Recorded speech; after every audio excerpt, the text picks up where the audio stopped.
got a tiny piece of ground and I call it my own. Call it my own.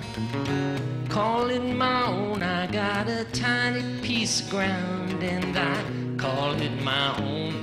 It's a home for a big old redwood tree. You know the loggers may not like it, but I call it my own. Call it my own. Call it my own. You know the... Well, good evening, and thank you for joining us again for another edition of the EcoReview. We're a live, hour-long journal focused on environmental issues of importance to just everybody I can think of. Tonight we have one of those really stellar opportunities. We have a great panel of guests, and we're trying something totally unique. And I want to let you know ahead of time, I mentioned live, so get out your pen and write down this phone number, 831-425-8844. You'll see that periodically appear on the screen tonight, but if you have a question or a thought for our guests, we welcome you calling in and joining our conversation. What a unique day. We all know what Thanksgiving means here at EcoReview, and yes, we're going to be giving out this dandy little fellow tonight. Our Turkey Award is going out this evening, but that'll be at the end of the program, so you'll have to stay tuned to figure out who the real winner is of this evening's salutation. But I tell you, as we progress through the night, there'll be no question in your mind where we're intending to place this fellow for his home in the holidays here. I want to introduce in the panel, live in the studio with me tonight, and no stranger to our audience, fortunately, Dan Hafley. Hey, Tom. Thank you for having me. Oh, it's just a pleasure. Dan is Executive Director for O'Neill Sea Odyssey, and all of us see the beautiful school bus, the school boat that O'Neill has out in the harbor. And first the bus, then the boat. Not in reverse order. Then they reverse when they go home. This is just a great way for school kids all across California, the Bay Area of California, to be learning about the oceans, unique opportunities and concerns about the oceans. And we're going to be looking at that seriously this evening. And before I get my next guest on the line and our guest by Skype, I'm going to play a little introductory clip because I think that Arnie and Maggie Gundersen are heroes in our time, and I'm hoping that recognition carries out across the globe because they're telling stories that need to be told about what's really happening in our environment of serious import in relation to the results of the tsunami in Japan, the results of the meltdown in Fukushima. And I'm going to be bringing on Arnie in just a moment, but I'd like you to see this first clip. Came out in April this year. It wasn't the very first one that Fairwinds Associates put out, but it's one of the key components to information that we just don't get access to. Arnie is an expert witness. He's a nuclear engineer, and this is not just fictional data or someone's interpretation of what might be going on. These are factual accounts that Arnie has uncovered for us, and we're going to share one. This is the first one I want you to join us for. Arnie Gundersen from Fairwinds Associates. It's Sunday, April 10th, and for a change of routine, I wanted to do a science experiment today. Back in 1978, I was the lead nuclear engineer on a project in upstate New York, and the company I worked for at that time bought the last nuclear reactor that was ever bought during the first nuclear renaissance. The project was later canceled, but as part of that, one of the things that the vendor gave me, who we bought the reactor from, was a piece of a nuclear fuel rod. This is a nuclear fuel rod. This is zircaloy, and it's the element that's inside of the Fukushima reactors. Now these are about 12 feet tall, and there's thousands of them inside the Fukushima reactor. This is a simulated pellet of uranium. Now it's not the real thing, it's plastic. If it were the real thing and had been operating in Fukushima, I'd be dead by now. But these pellets go into these fuel rods, and over 4 years create a lot of heat. When the reactor shuts down, they remain hot. So what I wanted to do today is to show you what happens to zircaloy when it gets hot, as it happened when the water stopped in the Fukushima reactors. Okay, we've got our experiment set up here, and this is what we plan to achieve. Here's that fuel that I took the plastic out, and we're going to heat it with a torch to simulate the heat that's coming out of the inside. Then we're going to spray water on the outside, and you'll see steam coming off, which represents the steam that's coming out of Fukushima right now. Now, in that steam is also hydrogen gas, because the water hits the zircaloy and creates not just steam, but hydrogen gas. This is my friend Jim. He's a great neighbor, and he's going to be the acetylene torch person.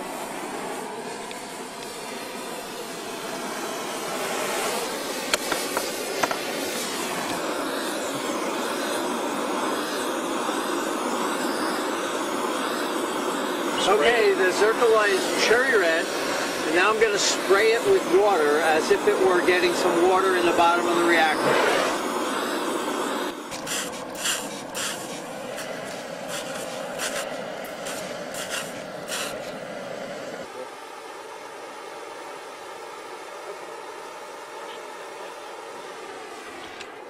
For the next piece of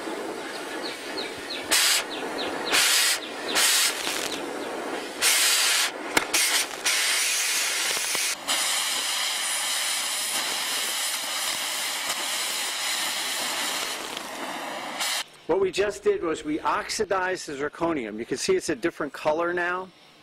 The metal that was quite strong becomes very, very brittle. And we were just able to break pieces right off the end of it.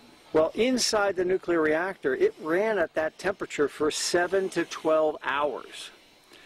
The fuel got brittle, and all those nuclear pellets then were allowed to fall out.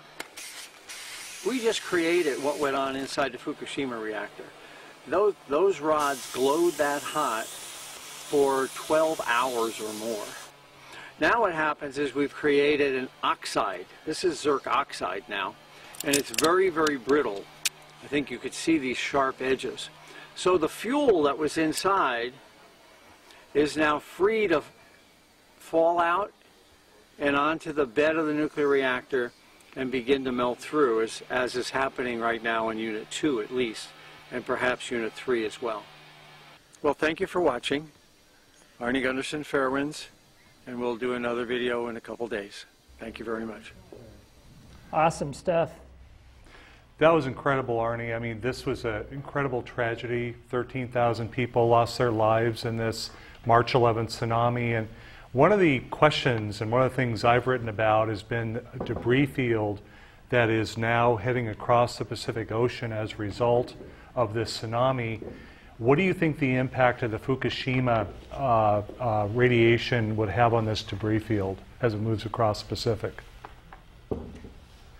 My position on the debris field is changing, and it's actually getting somewhat worse. I had thought that most of the debris would have not come from the immediate area of Fukushima, and therefore, when the tsunami hit, it was a good 5 to 20 hours between when the tsunami took all this debris out to sea and when the contamination started to come out in large quantities. So my original thought was that the debris field wouldn't be too contaminated. But just this week, TEPCO announced that they had picked up very shortly after the accident relatively high levels of cesium, 2,000 kilometers, about 1,400 miles offshore. So I think that the debris field is going to be carrying cesium across the ocean. It might be washed off in the meantime, and that's that's going to be something we'll have to find in the future. I'm really worried more, though, about the fish, especially the ones at the top of the food chain, the tuna and the salmon and things like that. Over the next couple of years, this cesium will get picked up and bioaccumulate right up the food chain. You know, it's interesting, Arnie. We had Dr.J. Nichols on recently, who's a UCSC marine biologist, and we were talking about that floating field, because there was, in all of these articles, the news that we get appears in one place, one time, and then it's gone. And if you happen to miss that news story when it was registered somewhere, you just don't see it again. But I saw this piece about 3 weeks ago that was talking about 20 million tons of radioactive debris that was floating in a block toward Hawaii and then headed for the western shores. And, you know, I did some rough calculation with it and was talking with Jay about it a little bit, and we said 20 million tons is essentially enough debris to put a foot-deep layer across Rhode Island, Delaware, and the District of Columbia, where maybe it belongs, but that's not where it's going to hit. It's going to hit Hawaii, and it's going to come to the west coast. And when did you catch wind of that? Yeah, by the way, I have to say thank you for having me. I kind of jumped the gun there. I'm really happy to be on your show. We're delighted with your work and you. It's an honor to have you. You know, what I discovered, well, scientists discovered that this cesium that's in the ocean was not spreading out.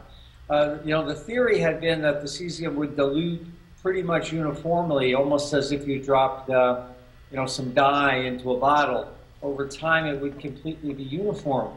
And that's not happening. It seems to be sticking in the ocean currents. And so we're seeing high levels of cesium in the ocean currents. And then, you know, laterally to the currents, we're not seeing cesium at all. I think that's a big surprise. We had thought that the cesium would spread out over the whole Pacific. That doesn't seem to happen. So I think, you know, when the debris field and the cesium that's carried in the ocean hits, it won't be as diluted as scientists had expected it would be. That's fearful, and it's an interesting segue. One of the things that Dan has brought for us this evening, it's not nuclear waste, but Dan, what would you classify this as? Well, this is, as we know, about 14 billion pounds of trash finds its way into the world ocean every year. And in each ocean, or each portion of the ocean, Pacific, for example, you have the Pacific High or the Pacific Gyra, where we have a plastic soup that results from these the materials. And you notice, I don't know if you can get a close look at this, but you have very small particles. This is actually a sample from the Pacific Gyra. These are very small sample portions of plastic that photodegrade, not biodegrade. They break down into very small parts because of the wind and the salt air and the sun out in the ocean environment. Now, I know that this debris field is going to take 1 to 3 years, depending on the weight, to reach the U.S. So the question is, are we going to see a similar degradation? Some of these materials have been in the Gyra for many, many years. What are we going to see as a result of this field? And if there is radioactive contamination in that field, is that going to also disperse and bioaccumulate, as you were indicating?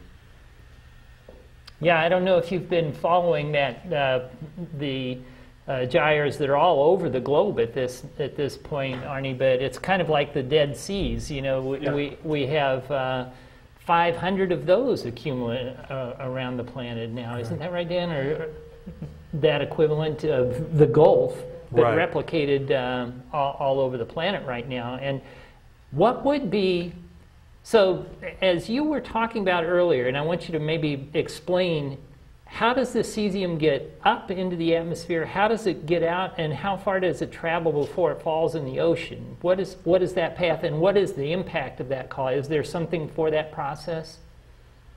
Well, there's a couple of hundred isotopes that are released in a nuclear accident.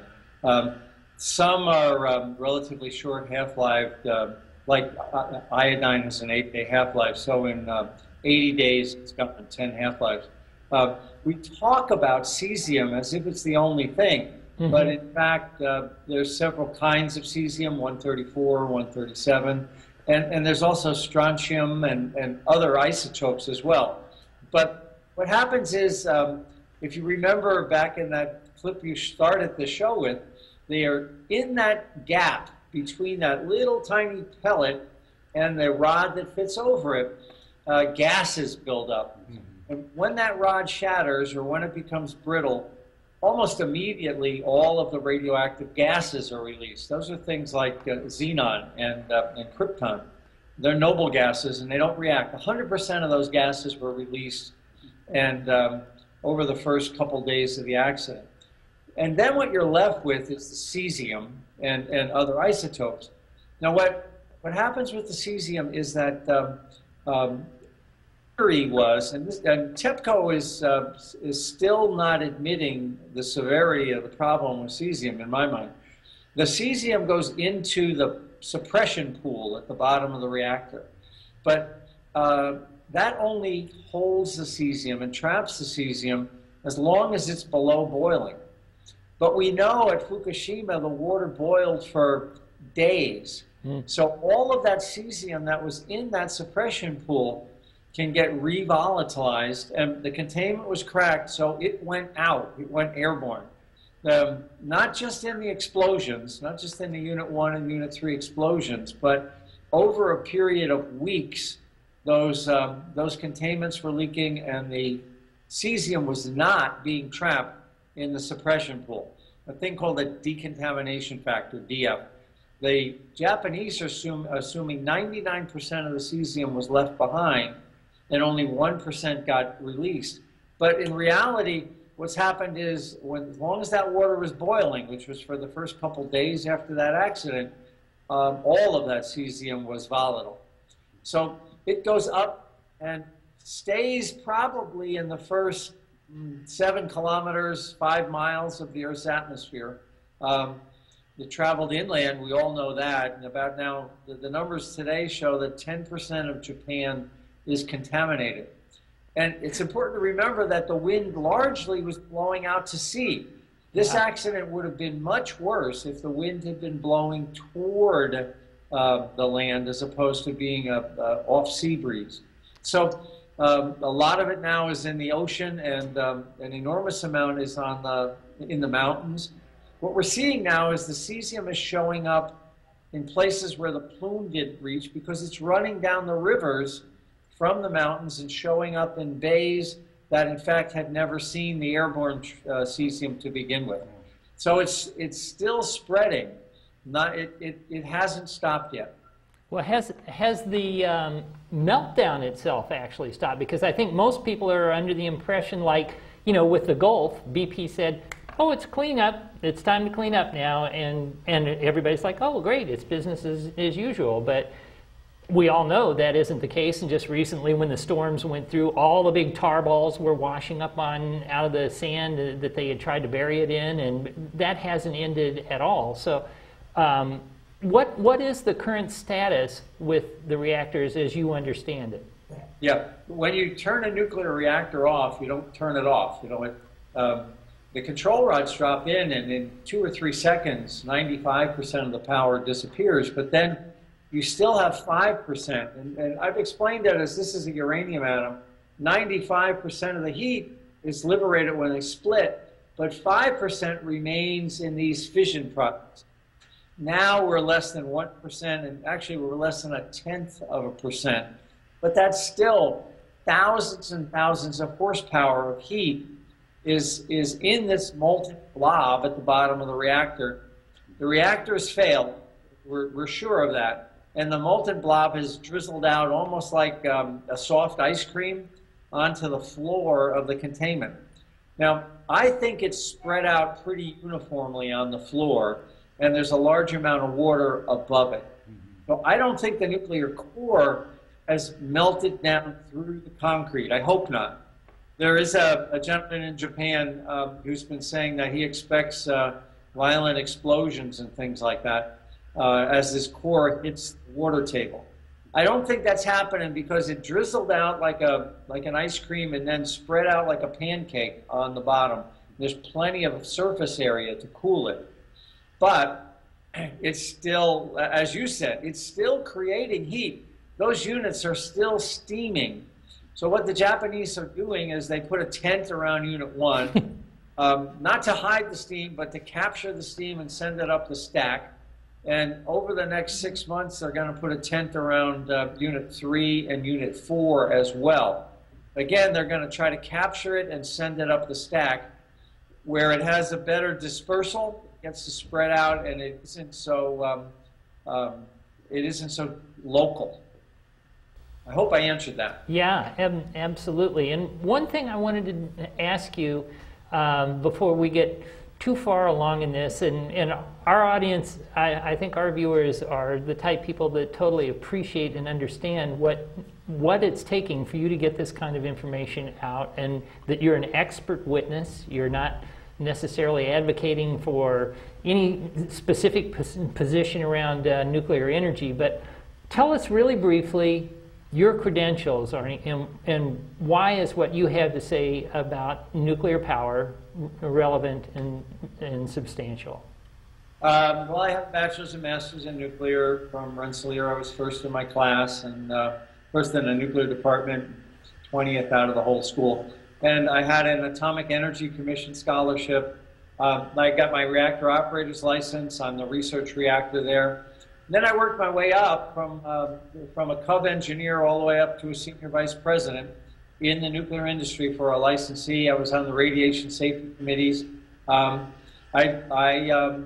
became a nuclear whistleblower in 1990, and the NRC botched the inspection and was taking bribes from my employer.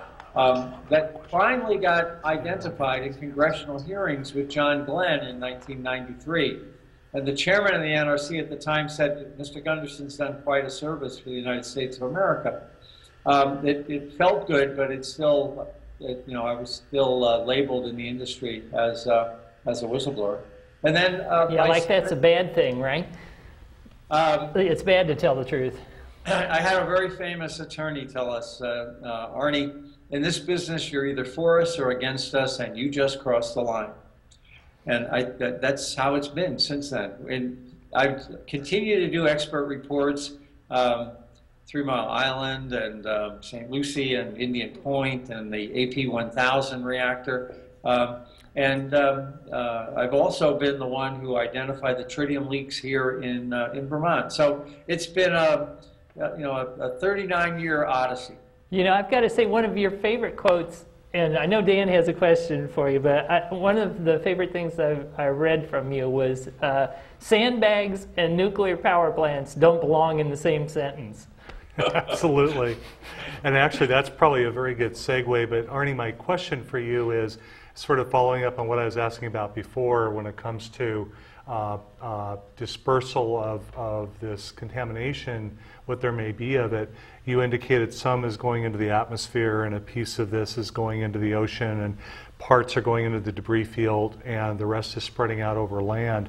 How do you see this traveling, say, east across the Pacific in terms of the traces of contamination, and what do you see happening with it? Yeah, I think most of the airborne releases are gone now. Now, there still could be a hydrogen explosion, and that would, of course, revolatilize everything again. But barring that, or my biggest fear remains Fukushima Unit 4, which in a severe earthquake could still collapse, and the fuel pool is very precarious. So barring an earthquake that knocked over Fukushima 4 or a hydrogen explosion, I think most of the airborne releases are over to a large degree. They're still going to be releasing cesium, but not anywhere near as much as in March or April. So we're at a point with the airborne releases where we can't run and we can't hide, and it's pretty much uniformly distributed. It did fall more heavily on the Cascades in your neck of the woods. It seems like as the moist air moved across the Pacific, it hit the Rockies and dumped on the Cascades. We have data from Portland and in the Oregon area that shows around 80 becquerels per kilogram in the soil. So it's there, but it's not as significant, I believe, as what's happening in your ocean. It's slower though. You know, the ocean moves, the ocean currents move a lot slower than the air currents. So I think we've got a slug of cesium and other things that are being picked up by the benthic organisms and working their way up the food chain into the top of the food chain animals like tuna and salmon. I love salmon, and I'm eating as much as I can this year because I'm a little bit concerned, 2 or 3 years out, that we'll start to see increasing cesium levels in it. Yeah, that's just a frightening prospect, and I think it's one of those things.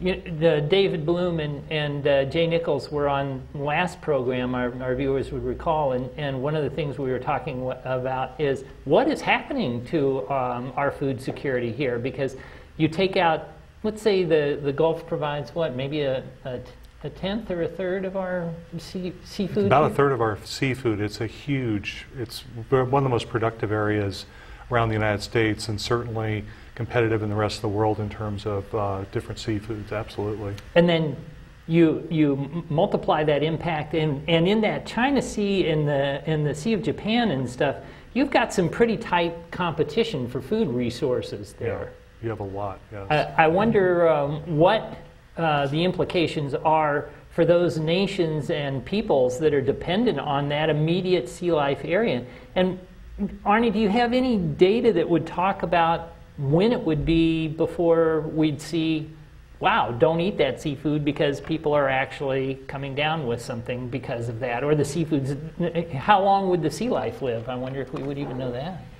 Well, there was a paper out about a week or two ago that discussed the fact that the cesium concentrations in rivers hundreds of miles away are increasing, not at the top end of the river, but as the river goes down, it seems to be accumulating it more and more and more, and they're seeing it in the soil. So I don't think we're at the end of the issue of contaminating Sea of Japan or the Pacific from the runoff from land. I think, I've seen some small fish, data in small fish where the cesium levels were clearly much too high for consumption. But that still hasn't worked its way up the food chain yet to the type of fish that you and I eat, the tunas and the salmons and the mackerel, the top predators. The other piece of this is we're focusing on cesium. Cesium is a muscle absorber. It's absorbed in your muscles like potassium. But strontium is a bone absorber. So we're going to be seeing, in addition to the cesium in the fish muscle, which most of us eat, is strontium in the bone. Now, in America, not many people eat the bone, but there are some fish that are eaten whole, and there's also fish stews that cook with the bone as well, and that will re-liberate the strontium. So in the next several years, I'm concerned. Frankly, I think the EPA and is just stopped monitoring what's coming in from Japan, and I think sooner or later we're going to get a tuna being pulled through off a ship and firing off a radiation detector or something like that. I don't really think that on the West Coast the government's doing a very good job of monitoring this. Arnie, I want to confirm something you just said. I wrote a column in my Sentinel column back in August about a Woods Hole Oceanographic Institution study that's funded by the Moore Foundation, and they've had some cooperation from the Japanese government and from TEPCO, the power company.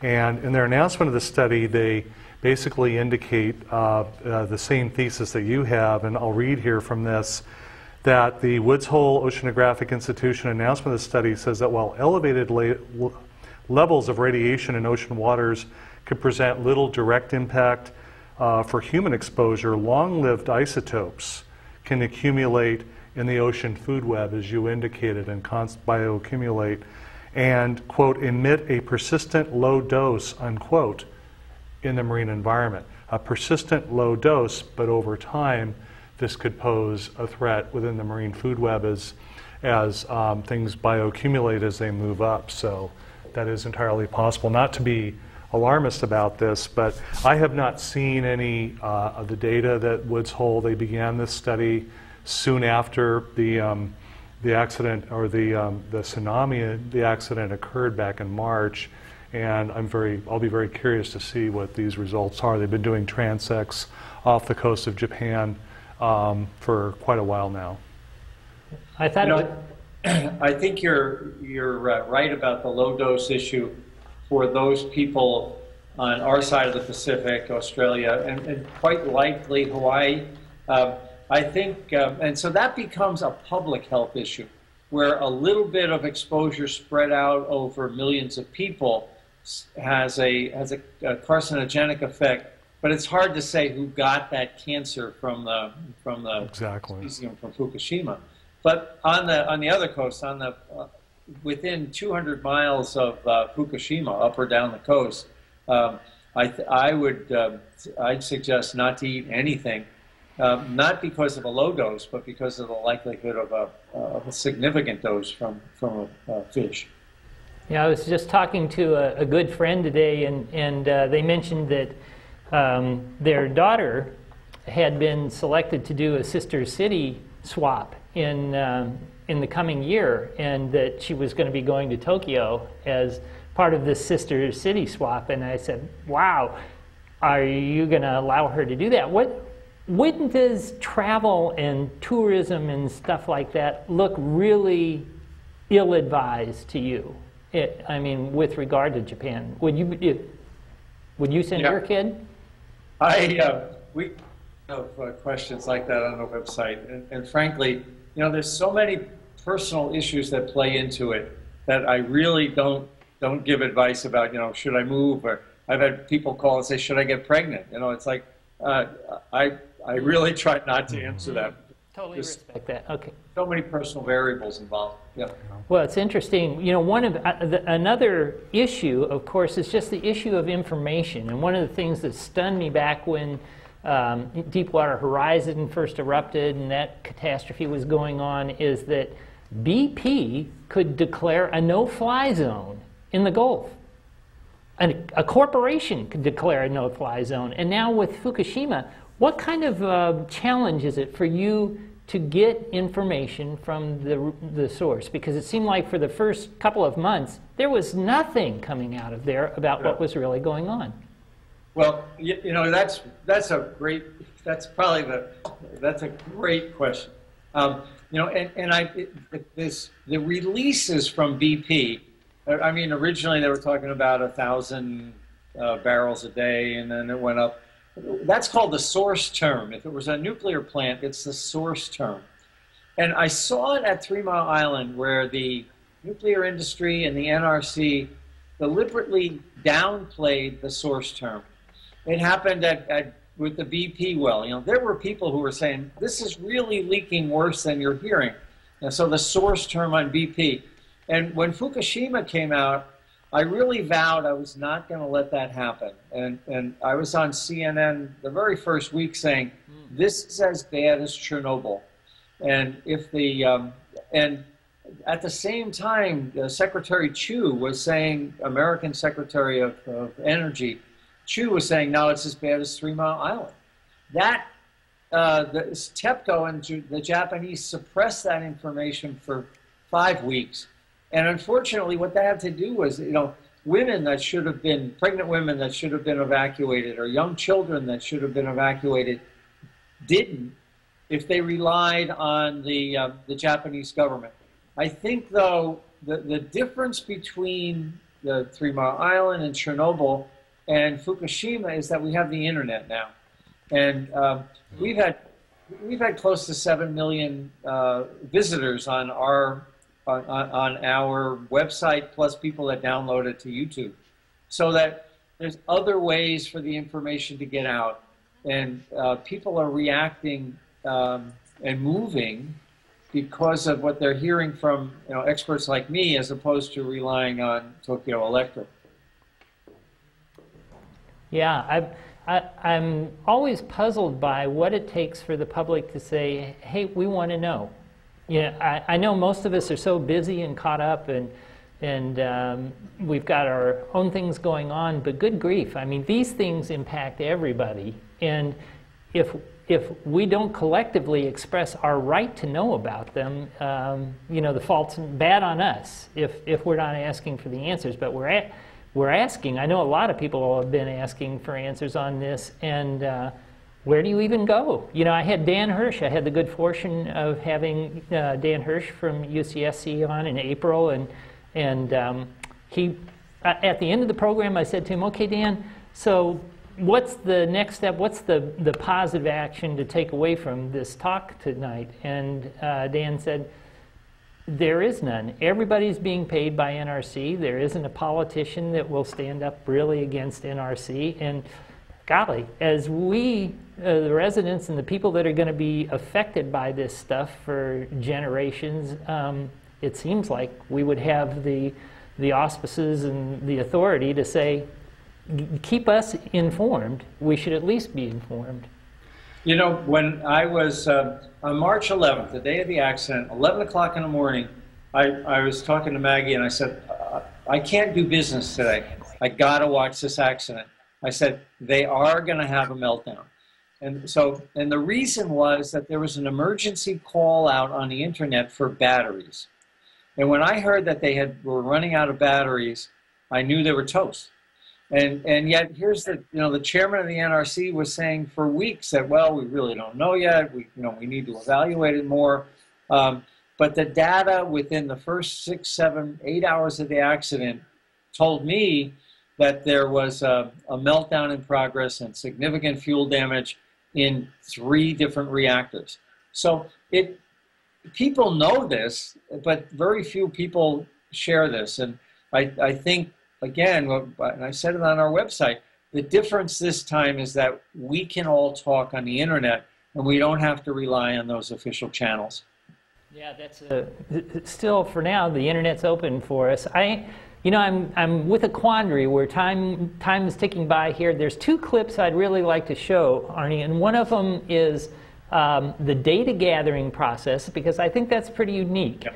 And the other is your latest clip with the hydrogen explosion. And I don't know which you feel is more relevant or more exciting to our talk here tonight. But with Dan, with the Sea Odyssey group, I kind of feel like it's the data collection. But it definitely is the data collection one. That one is scientifically much more important. Yeah. And the other one's on the website. So people want to go up on the Fairwinds website, they can get up right now. And we do have that URL for viewers to see. Fairwinds, is that correct, with an E? Yes, Fairwinds with an E, fairwinds.com.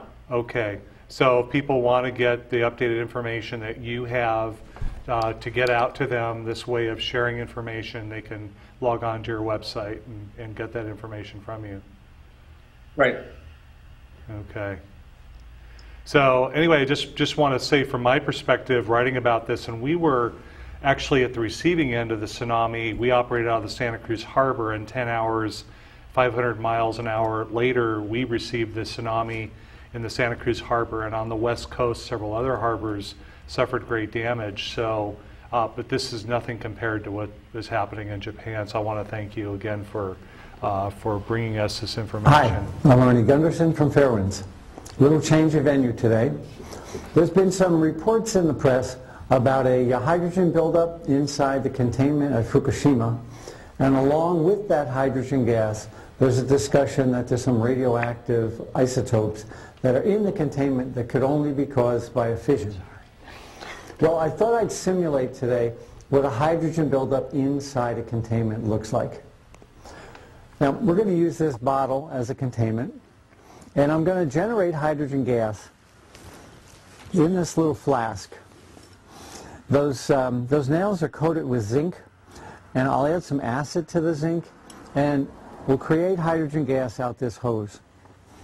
Put the hose in the bottom of the bottle, and hydrogen, being lighter than air, is going to push all of the gas out of this bottle. We'll be left with a bottle full of hydrogen. All right, let's see what happens. This is something you shouldn't try at home. I'm wearing gloves, and we've got a fire extinguisher in the corner as well as bountiful water, just in case. Again, don't try this at home. All right, here's our beaker, and this is muriatic acid.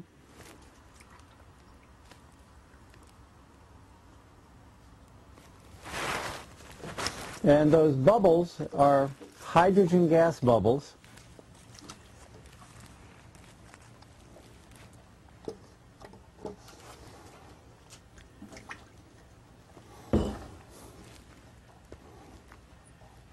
That are filling this containment, this bottle, with hydrogen. Now we're going to wait a little while here for this bottle to completely full. Again, hydrogen's lighter than air, so it's going to float to the top, and then it's going to gradually push all of the air out of this container.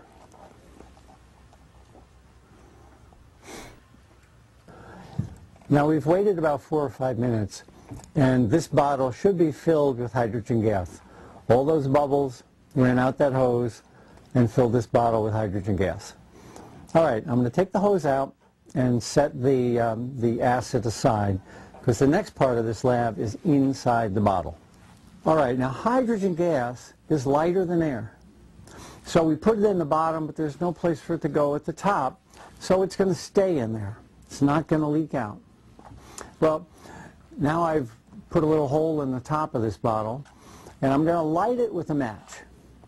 Now what's going to happen is you're going to be seeing a little tiny flame up here, and that's the hydrogen gas escaping. It's barely visible, and I'll try to enhance it in a minute.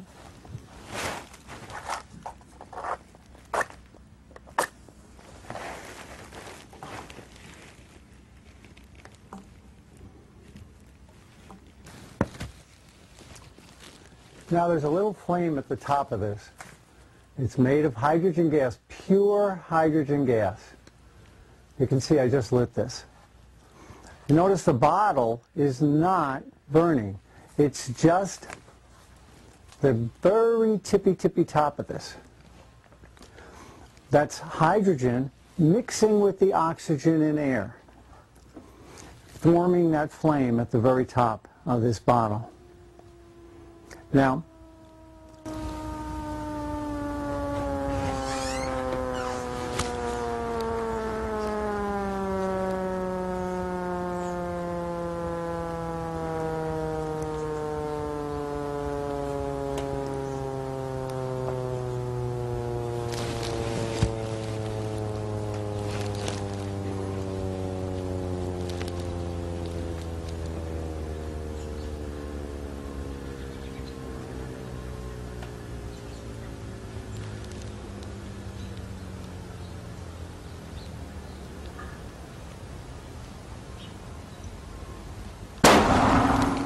the situation is not stable at all. Awesome. Pretty incredible demonstration there. Well, that's a what hydrogen happened at deflagration. And, That's the smaller of the 3 two was an shock even waves. bigger. That's That what was happened depth inside migration. Unit 1. The shock wave in that soda bottle only traveled at the speed of sound. Fukushima 3 was a different kind of explosion. And was a detonation. There was much more force in the explosion of Fukushima 3 than at Fukushima 1. But I wanted to show that because there's still a hydrogen buildup in these 3 containments. And the only reason they're preventing another explosion is because they keep pumping lots of nitrogen in. The visual that you had sent us, Arnie, you know, the arrow with the rubber on rack and that sort of stuff? Yes. Yeah. Now that's from the Unit 4 fuel pool. And it was taken at the worst of the conditions in Unit 4, when they just started to pump water into the pool. And I believe it shows that the very top of the racks were exposed to air. If you look at that whole clip, it's a TEPCO clip, you'll see the steam is coming up from what appears to be below the top of the racks. And I think that was the cause of the explosion in Unit 4. was the condition of the pool. We'll find out more about that in the next year or so when they can get in the pool and actually take a look. But I made fuel racks for a living, and to me it looks like they were exposed to air, and air does not cool a nuclear fuel rack very well. Yeah, how's seawater work for that? Seawater's worse. You know, I'm sure Dan knows what seawater does. Especially bad for the seawater. Yeah. I wondered, you know, the thing that was amazing to me is here you've got, when they started flooding the reactor with the seawater, and then the containment kind of device that they came up with were those straw erosion control barriers that you see on Caltrans using on the side of the hill to stop dirt from sliding down the hill. What was that actually something to do, or was that just somebody's idea that we have to make it look like we're doing something? Well, the saltwater issue, you know, it was the last. No one, every engineer knows you don't put salt against stainless steel, especially if the stainless steel is at 1,000 degrees or 500 degrees or something like that. It's very dangerous. But they knew they had to because they had no other choice. And in the chain of command, the plant manager at Fukushima wanted to do it. And he asked his superiors, and they said, no, don't do it. And he overrode his own superiors. And the plant manager, to my mind, is a hero because he overrode his superiors. He had to get water in, or they would have had to evacuate the whole site. So if there's anyone who bucked the trend, it's the plant manager at Fukushima for basically telling the senior management that he wasn't going to do what they asked him to do. And he was down to his last card, and he pumped the salt water in. A really brave man. Wow. You know, I want to come back. We didn't see the clip on data collection, but I want Dan to explain a little bit about what you guys do on the Sea Odyssey with the kids, and then I want you, Arnie, to explain what you've done with the data collection for Fukushima here. Okay. Well, what I'm going to do is direct you to a couple of the pictures that we have up here of our program, and data collection is part of what we do. It's actually for educational purposes. We don't collect data for a marine laboratory. O'Neill Sea Odyssey is a youth science program. We serve around 200 schools a year, and we serve mostly low-income youth. It's a free program, and one of the core of our program is plankton, which is, of course, the phytoplankton is the core of the marine food web. So when we are out on the boat, we stop at 3 places, and we have 3 groups of kids. And I have another photo here of some work we do with navigation. So what we do is at each point, we note where that point in the ocean was, and then we also collect plankton at that point with a plankton net. And each of these 3 groups will come back to our education center, which is at the Santa Cruz Harbor, and we'll look at the plankton, the density of the plankton, the types of plankton. And of course, this way the kids learn in a hands-on way about how things work in the marine food web, with this being the base, how bioaccumulation works. In other words, if there are toxins, how they accumulate moving up the marine food web. It's a great science lesson. But I think here, the kids are also learning the scientific methods. So things like collecting data as a result of the Fukushima accident, for example, makes a lot more sense to them. And of course, they're doing it in an outdoor environment. The most important aspect of this is the ocean is the major feature on the planet Earth. It's integrated with our atmosphere. It's integrated with land, of course, in many, many ways. But the ocean is the largest feature. We know relatively little about it. We do have to protect it.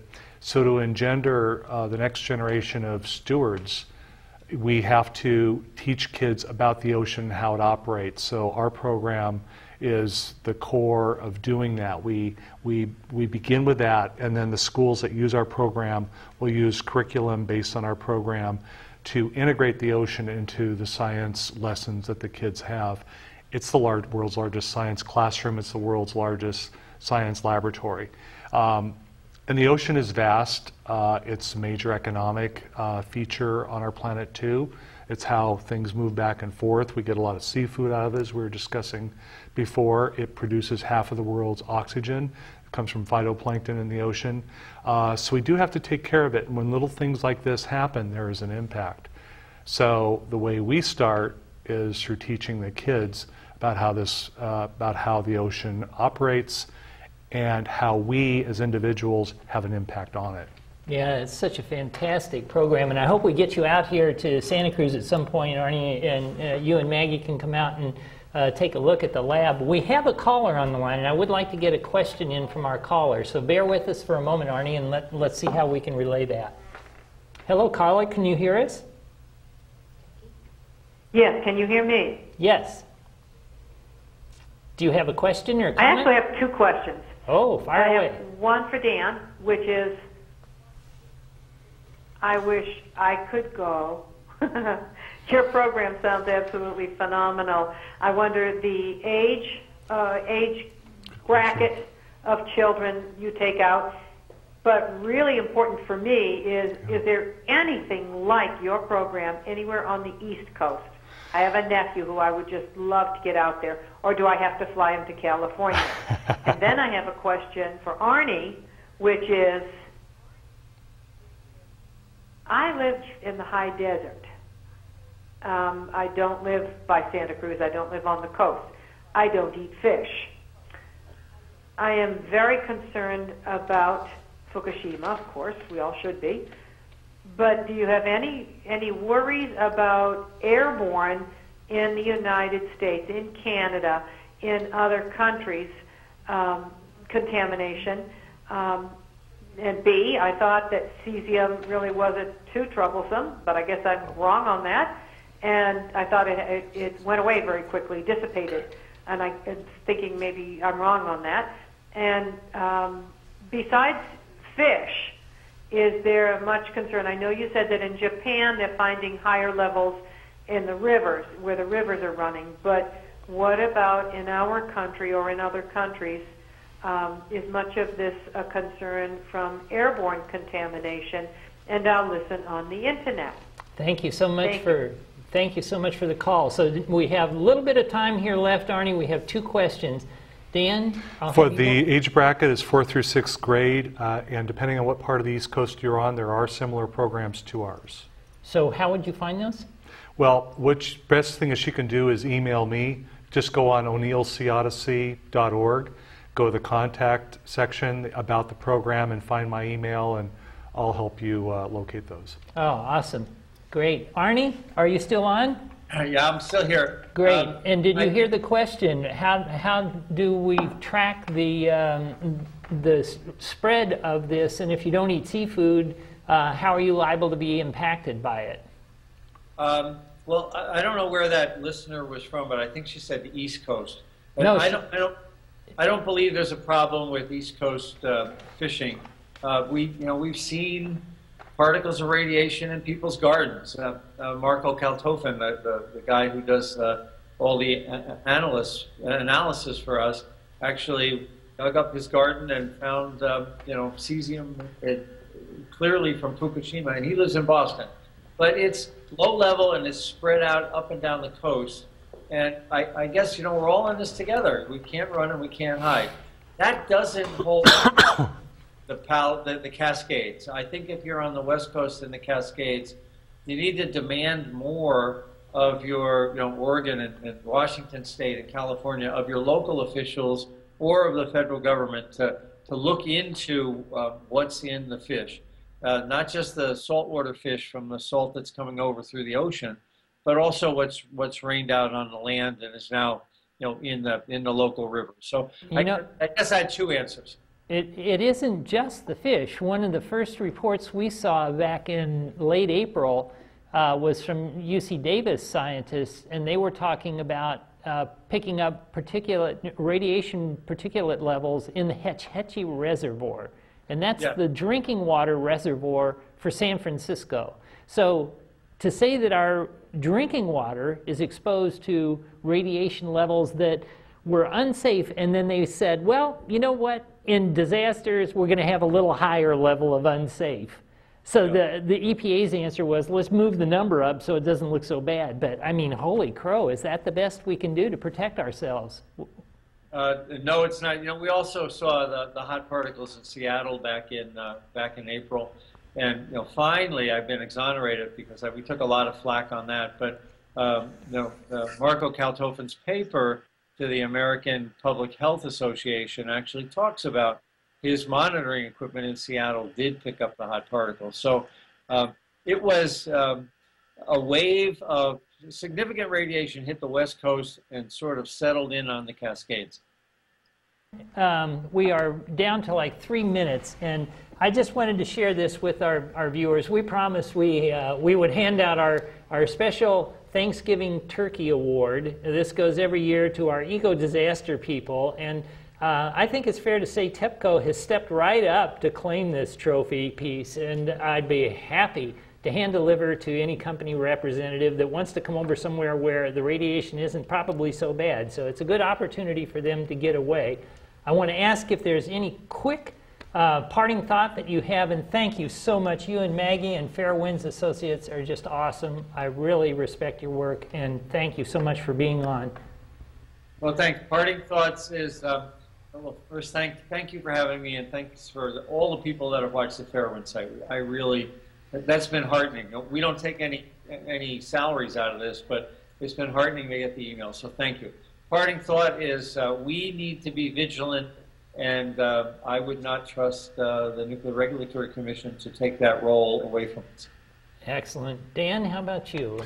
Well, I just want to say that, and I just want to do a quick advertisement. We have the preliminary results of a long-term study of our programs. We're looking at kids in high school who've been through our program in elementary school, finding that they are retaining a sophisticated understanding of how individual behavior impacts the ocean as well as societal behavior impacts the ocean. And we've been talking about both those things today. So I think, again, it's important to us that we stay on top of these crises and these issues, but also to educate the kids so that we have stewardship in the future so we don't have these kinds of problems. Boy, that's so important. Dan Hafley from O'Neill Sea Odyssey, Arnie and Maggie Gundersen with Fair Winds Associates.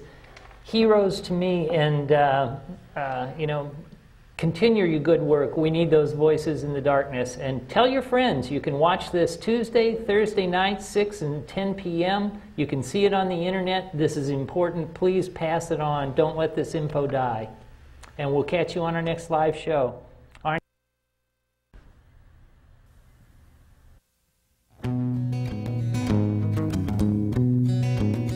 I got a tiny piece of ground and I call it my own.